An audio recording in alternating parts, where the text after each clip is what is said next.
بسم الله الرحمن الرحیم.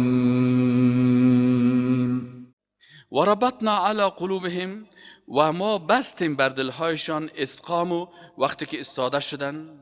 خوب قلبهای از اینا رو چی کردیم؟ خوب ربط چی است؟ عقیده چی رو میگن؟ عقیده به معنای عقد، از عقد گرفته شده بستنش، ربط دادن بین دو شی. وقتی که الله متعال قلب یک کس را به خود بسته کرده باشه، این بسیار مقام عالی هست. الله متعال میگه که یار قلب از اینا را خوب مستحکم ساختیم. اسقامو چه وقت قلب از اینا بسیار امت با الله بود که از هیچ چیزی نمی ترسید. آل امپراتور است، آل پادشاه کافر است، آل کابینه کافر است، آل اعضای پارلمان خطرناک است، در مقابل از اینا اصحاب الکهف استاد میشن. اینجا دیگه اسکرا هست، سلاح هست، لط خوردن است، زندانی شدن است، این کلش در سر راه هست. متوجه هستین؟ آل ای جوانا در مقابل اینمی تواقیت استاد میشن. چی میگن؟ الله متعال میگه و ربطنا علی قلوبهم، ما قلب از اینا را به خود خوب وابسته ساختیم که فقط اعتماد به خالق متعال داشتن، از هیچ چیز نمی ترسیدن و میگفتن مرگ به قدرت الله هست، زندگی به قدرت الله هست، صحت و عافیت به قدرت الله هست، رزق به دست الله هست، کل ازی مربوط به الله میشه. مخلوق هیچ چیزی کرده نمیتونه و اگر چیزی را بکنن، چیزی که فوق تقدیر تو هست بالای تو آورده نمیتونه. مخلوق فقط همون تقدیر را تطبیق میکنه بالای تو که سر تو همون محنت ها و همون رنج ها و همون درد ها بر تو نوشته شده تا که مقام تو بلند شده. مخلوق هیچ چیز کرده نمیتونه. بناهن اینجا میگه و ربطنا علی قلوبهم، ما در قلب های از اینا چی کردیم؟ قلب از اینا را خوب بسته ساختیم، قلب از اینا را ربط دادیم با خالق متعال، عقیده توحید حقیقی را در قلب از اینا داخل کردیم.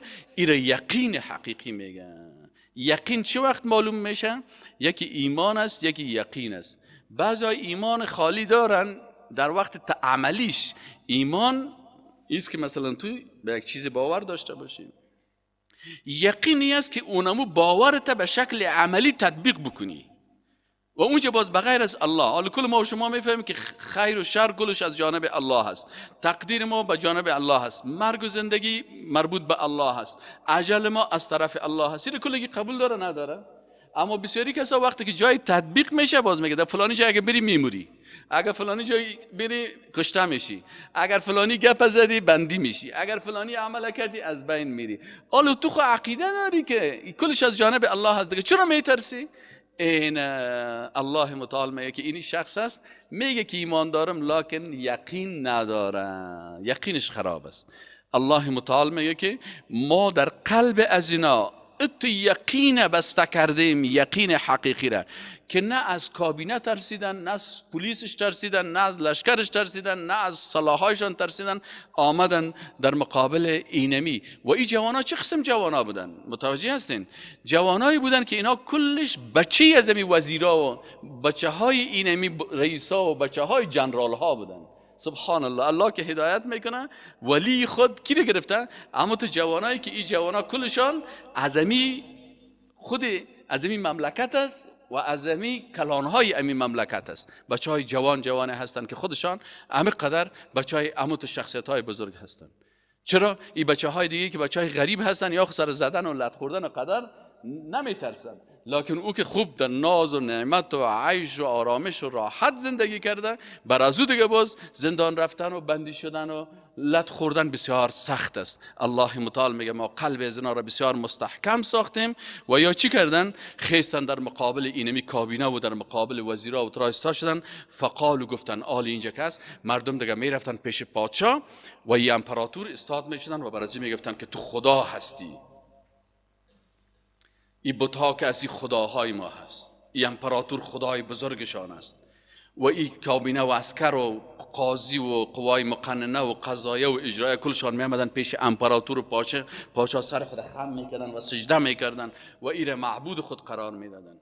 آل در مقابل اینموت یک جای مردم میخیزن و چی میکنن؟ فقالوا ربنا رب السماوات والارض، برش گفتن که رب ما تو نیستی، تو امپراتور مخلوق هستی، شما اعضای کابینهشان شما مخلوقات هستین. این بت ها کسی مجسمه ها مخلوقات هستن. رب ما که ما او رو پرستش میکنیم رب السماوات والارض، او کسی است که آسمان ها و زمین خلق کرده. تو امپراتور آسمان خلق کرده میتونی؟ تو زمین خلق کرده میتونی؟ تو بگم اینجا برای خودت یک دانه بچه‌ک خلق کو میتونی؟ هیچ کار کرده نمیتونی. در مقابل از ایسا شدن و گفتن ربنا رب السماوات والارض لن ندعو من دونه الها. ما هیچ وقت طلب نمی کنیم، پرستش نمی کنیم من دونه بغیر از الله الها، معبودی که ذات از او را عبادت بکنیم و قانون از او را تطبیق بکنیم. ای امپراتور، نه ذات تو را عبادت میکنیم که بر تو رکوع سجده بکنیم، نه قانون تو را تطبیق میکنیم که ضد شریعت الله است. ما فقط اونم رب خدا عبادت میکنیم. اگر باز گفتیم که تو لیاقت داری که ما تو را عبادت بکنیم و یا قانون تو را سر خود تطبیق کنیم، باز در این صورت لقلنا اذن شتتا، باز ما یک سخن ظالمانه و سخن بیجای گفتیم. پس شتت چی هست؟ شتت سخن ظالمانه و بیدینانه و کافرانه است که مردمان میگن که قانون غیر الله را، سوسیالیسم و کمونیسم و دموکراسی و مارکسیسم به عوض شریعت الله ترجیح میدن. این شتت است. اینال شتت چی رو میگن؟ شتت ای است که یک نفر جوانایی که اولیاء الله هستن، این جوانا برشان میگن اگر ما بگیم که قانون تو، قانون امپراتور، قانون شما نسبت به شریعت الله، ما قانون شما را تطبیق میکنیم، باز ما چی گفتیم؟ باز وقت ما چی کردیم؟ ظلم گفتیم، سخن کفری گفتیم، سخن بیدینی گفتیم که او با وحدانیت الله و با توحید شایسته نیست. چون توحید همی است که لا اله الا الله، نیست هیچ کسی مستحق ازی که ذاتش عبادت شود و قانونش تطبیق شود الا الله. دو بخش دارد توحید، یکی عبادت است، یکی اطاعت از شریعت است. بغیر از شریعت الله، شریعت کسی دیگه ما تطبیق کرده نمیتونیم. اگر این گپ کس بگه که والله ما بعضی کسا ست میگه والله ما نماز میخوانیم، روزه میخوانیم، خب اقتصاد سوسیالیستی را قبول داریم، اقتصاد بازار آزاد کپیتالیستی را. باز بر شیعه میگه که لقد قلنا اذا شططا، شما شطط گفتین، شما سخن کفری گفتین، شما سخن ظالمانه گفتین. این گپ درست نیست. انسان مسلمان باید ایره نگوید. انسان مسلمان باید برادر فقط از شریعت الله ما دیگر قانونی را و دیگر فکری را و دیگر اندیشی را پذیرفته نمیتونیم. از این خاطر بعضی کسایی که میگه من هم مسلمان هستم هم کمونیست، این لوده است، شطط میگه. کسایی که میگه من هم مسلمان هستم هم دموکرات هستم، این هم بیعقل است. کسایی که میگه من هم مسلمان هستم هم کپیتالیست هستم، این هم جور نمیه.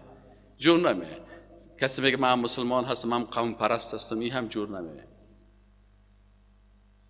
کسی میگه من هم مسلمان هستم هم مثلا فلسفه الحادی را قبول دارم، این هم جور نمیه. نه، مسلمان که هستی باید بگویی اینمی اسلام است که فمن یکفر بالطاغوت، اول به این قوانین طاغوتی که ضد شریعت الله است باید به این کافر شوی و یؤمن بالله، بعد از اون میتونی که تو چی شوی؟ مؤمن به الله شوی. آلی جوانا دیگه چی میگن در مقابل کابینه و پارلمان و اعضای کسایی که جه هست و امپراتور است؟ در مقابل از اینا استاد میشن و بر از اینا میگن ها اولای قومنا، ای قوم ما که هستن، ای پدران ما، ای جنرال ها، ای وزیرها، ای اعضای پارلمان، ای کسایی که در اینجا هستن، ای قوای ثلاثه اجرایه و مقننه و قضایه که قوم ما هستن، اتخذوا من دونه آلهه، اینا عقیدهشان غلط است، اینا بغیر از الله آلهه گرفتن، الهی که ذاتش عبادت میشه و شریعتش تطبیق میشه او رو ترک کردن، بلکه مجموعه از معبودات اینا گرفتن آلهه. خب این کسایی که چندین معبود گرفتن، در مسجد الله را عبادت میکنه، در محکمه یک طاغوت اطاعت میکنه، در حکومت بر تو امپراتور سجده میکنه، تو را معبود خود قرار دادن.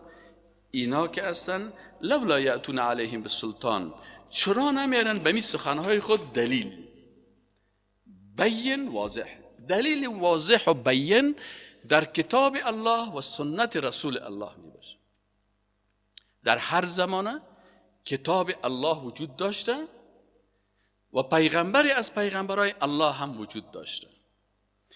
پس دلیل روشن اینه است که فلان شخص گفت، فلان دانشمند گفت، فلان فیلسوف گفته، فلان استاد گفته، فلان مولوی گفته، فلان شیخ گفته. این چی هسته؟ این قرآن سلطان بین نمیگن. سلطان بین این است که شما بیاین در قرآن پیدا بکنین. شما بیاین صحیح البخاری را در حدیث رسول الله صلی الله علیه و سلم شما چی کنین؟ در اونجا پیدا بکنین که صحیح البخاری چی میگه، صحیح مسلم چی میگه، رسول الله صلی الله علیه و سلم چی گفته. حالی جوانان میگن که شما وقتی که امرای ما بحث میکنین نگوین که امپراتور این تو میگه. امپراتور چی کاره هست؟ یک انسان است. نگوین فلان وزیر این تو میگه، نگوین که مشاور صاحب این تو میگه، نگوین که فلانی قانون این تو میگه. این قانون ساخت بشر، این سخنایی که بشر میگه، این کتابهایی که اندیشه های فلسفی و فکری غیر مسلمان ها و غیر داره ها هست و در اصل در کتاب الله و سنت رسول الله سند وجود نداشته باشه یا سند نمیشه. بفرمایین برین بر ما سند که آیا در قرآن گفته که بغیر از الله مخلوقی را برین عبادت بکنین؟ آیا در کتاب آسمانی گفته که شما به امپراتور سجده بکنین؟ آیا در کتاب آسمانی کدام پیغمبری از پیغمبرای الله کدام حدیث شداری که او پیغمبر گفته باشه، یا موسی علیه السلام یا عیسی علیه السلام یا پیغمبرای قبلی که نوح علیه السلام است یا آدم علیه السلام است و دیگه پیغمبرها که هستن، کدام از اونها گفته باشن که شما میتونین چند معبود بگیرین؟ کدام پیغمبری گپ گفته که مثلا بغیر از شریعت الله مثلا برین قانون فرعون تطبیق بکنین یا قانون هامان تطبیق بکنین؟ پس چی قوانین است؟ شما این از کجا کشیدین؟ اگر شما دلیل دارین بفرمایین، به اینجا بر ما سلطان بینتان بیان بکنین. فمن اظلم ممن افترى علی الله کذبا. پس کیست ظالمتر نسبت به اون شخصی که افترا و تهمت میکنه سر الله؟ بعضی کسا هستن باز دربار وقتی که آمدن، همین ملاهای درباری باز اینا میخیزن ضد شریعت الله قوانین تایید میکنن که اینی قانون ما تایید میکنیم، اینی سود تایید میکنیم، اینی زنا را تایید میکنیم، اینی فلان تایید میکنیم. اگر کسی این کار میکنه باز این بسیار ظالم است. اظلم و فمن اظلم و کی زیاد مشرکتر. ظلم در قرآن چی میگه؟ ان الظلم، وقتی که از رسول الله سم پرسانش شد که ظلم چی است، گفته قرآن هم میگه ان الشرک لظلم عظیم. ظلم بزرگ چی هست؟ شرک است. آلی آیت قرآن میگه پس کیست مشرکتر؟ اظلمو، کی هست بسیار ظالمتر؟ کی هست بسیار مشرکتر؟ کی هست بسیار کافرتر، خطرناک کافر؟ ممن نسبت به کسانی که افترى علی الله کذبا، که اینا افترا میکنن، تهمت میکنن بالای الله به دروغ. در دین الله چیز نیست، اینا در دین الله چی میکنن؟ زیادت میکنن. در دین الله میگه که کافر دوست نگیری، اینا میگن که نه کافر دوستتان بگیرین. کافر در وطنتان نمانین، میگن نه بانین. کافر باید از وطنت بکشی، میگن نه باید نکشی. در مقابل کسی که تجاوزگر است باید بخیزی، میگن نه باید در مقابل تجاوزگر نخیزی. برادر مسلمان تا باید برادر مسلمان فکر بکنی، انما المؤمنون اخوتون، این میگن قومای خود تقسیم میکنیم، در قوم ما نیست، ما چی را آدم حساب نمیکنیم. الله متعال میگه که فمن اظلم، پس کی ظالمتر و خصوصا ظلم خطرناک مشرک است، شرک مشرکتر، ممن نسبت به اون شخصی که افترى علی الله، کی افترا میکنه، تهمت میکنه الله بالای الله، کذبا، به دروغ. و اذا اعتزلتموهم، آل بر از اینا الله متعال میگه وقتی که شما از اینا جدا شدین، از امی درباری ها، و ما یعبدون، و از آنچه که اینا عبادت میکردن الا الله، بغیر از الله، فأو الی الکهف، پس اونا آرام بگیرین آل شما به کجا؟ به می کهف، به می سوراخ یا مغاره کو. ینشر لکم ربکم من رحمته، تا که وسع، ینشر یعنی وسع زیاد بر شما بدهد، لکم برای شما، ربکم ربتان، من رحمته از رحمت خود، و یحیی و آماده بکند لکم برای شما، من امرکم در کار شما، مرفقا آسانی. اینجا میگه که برای انسانی که به خاطر دین الله خارج میشه، در مقابل طواغیت استاد میشه، باز اینجا برای دو چیز میایه. اول الله متعال رحمت خدا بسیار بالای از واسه میسازه. وقتی که سختی ها سرت آمد، اینجا باز چی زیاد بر تو میه؟ رحمت الله میه. و بر شما چی میه؟ مرفقه، آسانی. باز امونجا الله بر تو امون مغاره کوره قصر جور میکنه. نفهمیدید؟ امو سنگ و امو چوب و امو خاک الله متعال بر تو چی بارو جور میکنه؟ مثل تخت ابریشمی برات میسازه که امو تو خوف تو رو در تخت نمیبره، در اونجا آرام میباشی. همین قسم برای اصحاب کهف الله متعال رحمت خدا وسیع ساخت و اینمی مغاره کوره برش چی ساخت؟ یک آرامشگاه، یک آسایشگاه، جای بسیار خوب و لکس که چند صد سال در اونجا ماندن که از خوف خیسن فکر کردن که ما شاید نیم ساعت خوف کرده باشیم. این میاله. و تر الشمس، الله متعال میگه که ببینین قدرت مرا. اولیاء الله هستن، لکن اولیاء الله به رحمت الله نیاز داره. در آیت قبلی گفت به رحمت الله نیاز داره، از این خاطر گفت الله به اولیاء الله رحمت خدا نازل میکنه. اولیاء الله به آسانی نیاز داره، پس الله متعال برشان گفت که و یحیی لکم من امرکم مرفقا، الله متعال بر شما آسانی را هم میده. دیگه بعد چی احتیاج دارن؟ حالا که اینا در خواب رفتن، نشه که آفتاب یا مثلا طوفان ها یا حوادث طبیعی بر از اینا کدام ضرر برسانه. مغاره کوه هست، کلکین نداره، دروازه نداره، این نداره، متوجه هستین؟ کلان مغاره هست.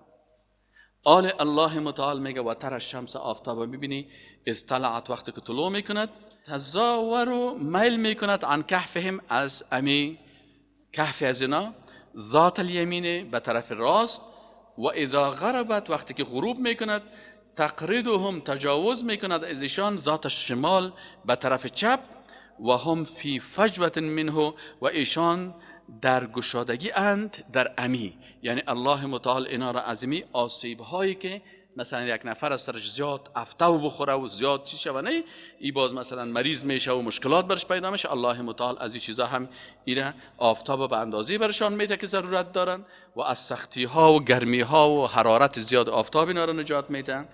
ذالک من آیات الله، الله متعال میگه فکرتان باشه که اینی امور را که الله بر اولیاء الله میته، این کلش دلایل قدرت الله هست که شما وحدانیت الله را بشناسین، قدرت الله را بشناسین، که حتی اولیاء الله به چی نیاز دارن؟ به قدرت الله، به کمک الله، به مساعدت الله نیاز دارن. اولیاء الله خودشان محتاج هستن. بعضی کسا افراط میکنن، باز از اولیاء الله بچه میخواین، دختر میخواین، صفات الله را بر ازو میتن، میرن در مقابل از رکوع میکنن، سجده میکنن، میگه این غلط کار است. این کلش چی است؟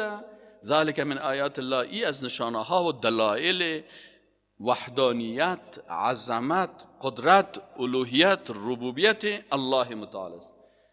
اینا من یهد الله، هر کسی را که الله هدایت بکنه، فهو المهتد. من یهد الله، هر کسی را الله چه قسم هدایت میکنه؟ الله تو را توسط قرآن و سنت، توسط کلام الله و کلام رسول الله تو را هدایت میکنه. پس الله متعال میگه که من یهد الله، هر کسی که هدایت خدا از الله بگیره، از قرآن بگیره، فهو المهتد، اونو هدایت شده. بعضی کساس هدایت خدا از کجا میگیره؟ از خواندن سازنده. هین یک سازنده گفت سخی شعر خدا دردم دوا کنه، میگه سخی درد مرا دوا کنه. شافی الامراض الله هست، این ایواز شافی الامراض سخی را جور میکنه، که هر جا عاشق است چی کش سخی شعر خدا دردم دوا کن، مناجات مرا پیش خدا. اینه تو الله گپ من نمیشنود، تو برو گپ مرا برش برسان. یک شعر در شعر اول، یک شعر در شعر دومی. به هر جا چراغ روغنی نظر تمیتم، نظر به سخی میته و نظر به مخلوق چی است؟ شرک در عبادت است. یعنی در 3 بیت 3 دانه شرک. الله متعال میگه که من یهد الله، کسی که او را هدایت بکنه الله انسان را چه قسم هدایت میکنه؟ که کلام الله قرآن عظیم الشان بخونه، بازی هدایت میشه. فهو المهتد، اینی پیش الله هدایت شده هست. هر کس میگه که ما هدایت شدیم، لکن هدایت شده اصلی کی هست؟ که از کتاب الله عقیده خود گرفته باشه و الله او را در جمله هدایت شده ها در لیست الله باشه، نه در لیست مخلوقات. یک عالم بود سر از اون مردم تومت کرده بودن، کسی برش گفت که بر تو بسیار گپای زیاد میگن. او برش گفت که شما خفه نشین، الله کتمک محاسبه میکنه و اساس یادداشت خود محاسبه میکنه، نه به یادداشتایی که مردم نوشته کرده درباره من. هر کس یادداشت خود داره.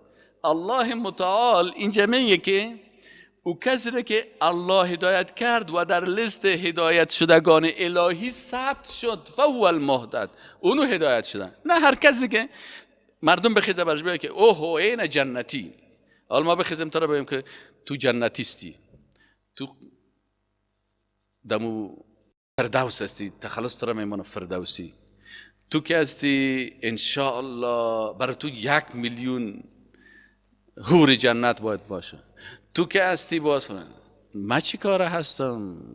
الله متعال میگه که جنت و مقام داشتن و هدایت که از کار کی هست؟ الله هست. اگر الله گفت که تو جنتی هستی و در روز قیامت شهادت نامه تا به دست راست داد، باز اونو وقت تو چی هستی؟ فهو المهتد، اونوست که هدایت هفته. اما به گپ مردم نمیشه. مردم هر کس مردم یگان تا دیوانه رم که دید اون سر قبرستان لش لش میگردن، او در جوانی های خود خوب چرسی و قمارباز و لچک و لندغر بوده، زیاد پودر زده، از زیاد پودر و چرس دیوانه شده. حال مردم میگه این جنتیست، ولی خداست. الله میگه نه. من یهد الله فهو المهتد و من یضلل فلن تجد له ولیا مرشدا. اینا میگه هر کسی را که باز الله گمراه کرد، فلن تجد له ولیا، باز بر از او دوست یافت نمیشه. اولیاء الله نمیتونه که باز او را نجات بده. هیچ ولی مفرد از جمع ولی چی است؟ اولیاء هست. باز او هیچ ولی و اولیاء را پیدا کرده نمیتونه که او را مرشد باشه، راهنمایی بکنه. هدایت کار الله هست. از این خاطر نصف شب بخیز، 12 بجه شب بخیز و بگو که پروردگارا مرا چی کو؟ هدایت کن. یک نفر مسلمان شده بود، خودش کشیش بود، پرسان شد که تو چطور مسلمان شدی؟ گفت یک موترک در مصر می رفتم، در گردنم صلیب بود از طلا. اونجا صلیبی ها همین نصرانی ها هستن، همین صلیب همین جمع میگه، ایره از طلا جور میکنن، در گردن خودم 0.5 کیلو طلا رویزان میکنن. میگه در یک موتر سرویس روان شدم، میرفتم یک جای، یک بچه که خورد مسلمان بالا شد. من دیگه فکر میکنم که اصل جنتی و اصل شخص خوب من هستم. همین طفلک آمد، یاسین شریفه در اونجا میگه یک 20 دانه 40 دانه پیشش بود، امیر میفروخت. او بچه که مصریگه که خورد، 7 سالگه 8 سالگه بچه هست، میگه یار سر زانوی هر کس یک دانه از امیر مان، در سر من که رسید که در گردنم صلیب دید، در سر زانوی من ماند. میگه من برش گفتم او بچه برای کلگی ماندی، برای مان بان، خب مان پیسه میتم. برای من گفت که نه تو کشیش هستی، انت قسیس. لا هذا قرآن، سوره یاسین. میگه من برش گفتم او بچه من برات پیسه میتم، دیگه 1 روپا برات میتم، من برات 50 روپا میتم. گفت نه تو 1 لگام بیتی نمیتم، تو ارزش از این نداری. میگه خیستم در جانش که بتی او بچه. میگه بچه از پیش من گریخت. میگم این پیش من از پشت سرش، میگه تا یک قسمت ایره گیر کردم. وقتی که در اتاق رفتم پیش خود فکر کردم که کل مردم مستحق از این کتاب بودن، یک طفل مره ای چیز نداد.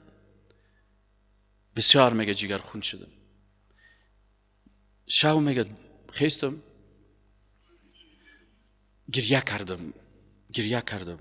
گفتم یا خالق آسمان ها و زمین، برای من راه حقیقی تا نشان بده. چون من فکر میکنم که همین راهی که من میرم، همین راه من درست است. من فکر میکنم همین درست است. اما امروز یک صدمه دیدم که احساس کردم که در بین کلگی من بدبخت هستم. شب خیستم گریه کردم. گفتم یا الله حقیقتا مرا راه حق نشان بده. بعد از این گریه میگه مرا خواب برد. یک وقت میگه در خواب میبینم که اما تو از آسمان هم چیز میگه که قل هو الله احد الله الصمد لم یلد ولم یولد ولم یکن له کفوا احد. اما تو آمده میره قل هو الله احد قل هو الله احد قل هو الله احد. میگه از خوک خیستم که من از الله هدایت خواسته بودم، الله بر من گفت که قل هو الله احد الله الصمد لم یلد ولم یولد ولم یکن له کفوا احد. ایده کجا باشه؟ میگه رفتم از مردم پرسان کردم ببخشین همین قل هو الله احد ما در کجا یافته بتانم؟ میگه کس بر من گفت اینه بیا در قرآن عظیم شان است که قرآن میخوانم که الله متعال میگه که این راه حق است. و میگه بعد از اون من گفتم اشهد ان لا اله الا الله و ان محمدا رسول الله صلی الله علیه و سلم. الله میگه من یهد الله فهو المهتد، هر کسی که الله هدایت بکنه او هدایت شده، و من یضلل و هر کسی که الله گمراه بسازه فلن تجد له ولیا مرشدا، هرگز تو بر از او دوستان پیدا کردن نمیتونی، مرشدام راهنمام بره کل دنیا را بگردن. و تحسبهم ایقاظا، یکی از کرامات عزی اولیاء الله، امی جوانایی که اولیاء الله بودن، جوانا بودن، ولی الله بودن، دوست الله بودن، اولیاء الله بودن، یکی از کراماتشان چی بود؟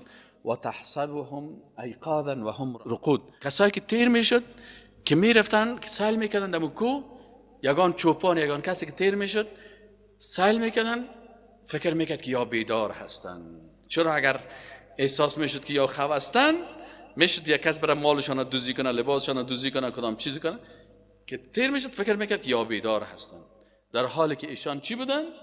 در حالی که ایشان رقودن، خفته بودن. الله متعال میگه امی اولیای من به کمک من نیاز داره، اینا صفات خالق ندارن یا مخلوق هستن، محتاج هستن. و نقلبهم، الله میگه ما با عظمت خود چی میکرده میرن؟ اینا را بر میگردانم ذات الیمین و ذات الشمال. حالا یک نفر که 100 سال در یک جای تو بفتنه تخته و پشتش غار میشه، بعضی کسا رو ببینی که مریض است نمیگه تخته پشتش سوراخ شده، بیچاره چند 3 سال 4 سال میگه 5 سال 10 سال در بستر افتاده. الله متعال میگه امی کرامت بر از اینا دادم، قدرت ما بود که یارو چی میکردم؟ دمو وقتی که یا به جان خود نمیفهمیدن گاهی یارو به پالوی راست دور میدادم، گاهی به پالوی چپ، تا که زمین اینا رو چی نکنه؟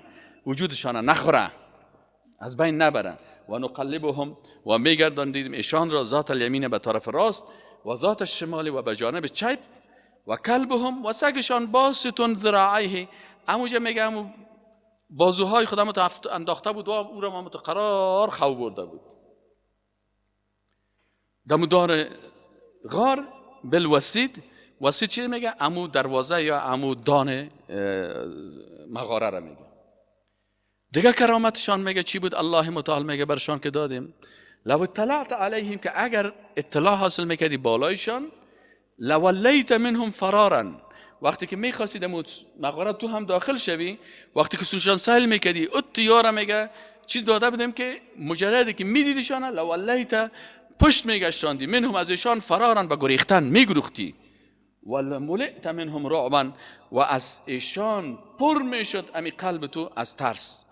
الله متعال میگه ما امت یک کرامت بر از اینا داده بودیم که اینا را کس آسیب و اذیت رسانده نمیتوانست. ولی به این معنا نیست که آل وقتی که اینا را الله متعال کرامت داده باز تو بخیزی صفات الله را بر از یابیتی، باز بخیزی مثلا یا را رکوع بکنی، بر از یا سجده بکنی. الله میگه کلی چیزا را ما برشان دادیم. اگر تو میخوایی که تو هم ولی الله شوی مثل از جوانان واره، خودت هم میتونی ولی الله شوی مثل از همی واره شو، عقیدت مثل عقیده از اینا واره بساز، عملت مثل عمل از اینا بساز، تو هم میتونی مثل از اینا واره ولی از اولیاء الله شوی. و کذالک، و این چنین بعثناهم، اینا را برانگیختیم، مبعوث کردیم. پس الله متعال میگه دوباره اینا را با قدرت سعی کن زنده کردن. و مربوط کی است؟ مربوط الله است. حال نگفت که یا خودشان خیستن، خودشان خود دور میدادن، خودشان خود نگاه میکردن. الله متعال میگه نه، این کلش عظمت الله است. عقیده قرآن است کنید چقدر عظمت برای الله میته و مخلوق محتاج نشان میده. اولیاء الله را که دوستایش هم است میگه چون مخلوق هستن محتاج هستن. اما کسی که از قرآن عقیده خدا نگیره باز اولیاء الله را میگیرن در جای الله قرار میتن، صفات الله را برازو میتن، برازو عبادت میکنن. الله متعال میگه سعی کنین. و کذالک این قسم بعثناهم، الله میگه ما با عظمت و قدرت خود یا را دوباره مبعوث کردیم، دوباره برانگیختیم، دوباره برخستاندیم. لیتساءلوا بینهم، که یا در بین خود یکی دیگه خود سوال بکنن. آل اولیاء الله علم غیب دارن؟ بگن نه ندارن. شما که میخیزین علم غیب با اولیاء میتین، ضد قرآن گپ میزنین. چرا یا علم غیب نداشتن؟ بگه این دیگه آیت قرآن ثابت میکنه که اصحاب کهف غیب نمیفهمیدن. چرا غیب نمیفهمیدن؟ میگه قال قائل منهم کم لبستم، عالم که نمیفهمن که چند وقت خو کردن، چقدر وقت دمی کهف ماندن، از حالت خود بیخبر هستن. وقتی که ولی از اولیاء الله از حالت خود خبر باشه، از حالت موتو چی خبر داره؟ الله متعال میگه ای اولیاء الله، یکی از اولیاء الله چی گفت؟ کم لبستم، چقدر وقت شما اینجا بودین؟ قالوا لبسنا یوما او بعض یوم، یکیش گفت شاید یک روز بوده باشیم یا قسمتی از روز، شاید نیم روز بوده باشیم. قالوا، دیگرایش گفتن که ربکم اعلم بما لبستم، شما که دوستای الله هستین، این عقیده اولیاء الله هست. الله بیان میکنه عقیده اولیاء الله چی است؟ که میگن ربکم، خالق شما، رازق شما، رب شما، الله متعال بسیار عالم است، چون عالم الغیب است، او خوب میفهمه بما لبستم، که شما چقدر وقت در امینجا لبس کردین، باقی ماندین، درنگ کردین، امینجا در خواب ماندین، استراحت کردین. متوجه هستین؟ آل یکی خو اولیاء الله غیب نمیفهمه، دلیلش چی شد؟ که حتی چقدر وقت خو رفتن امیر هم نمیفهمن، پس اولیاء الله غیب نمیفهمن. دوم دلیل دیگه چی است؟ که آل این پول روان میکنه که این پول در شهر ناچل شده. فهمیده یعنی؟ پیسه که ناچل است این روان میکنه در شهر، برین سودا بخرین.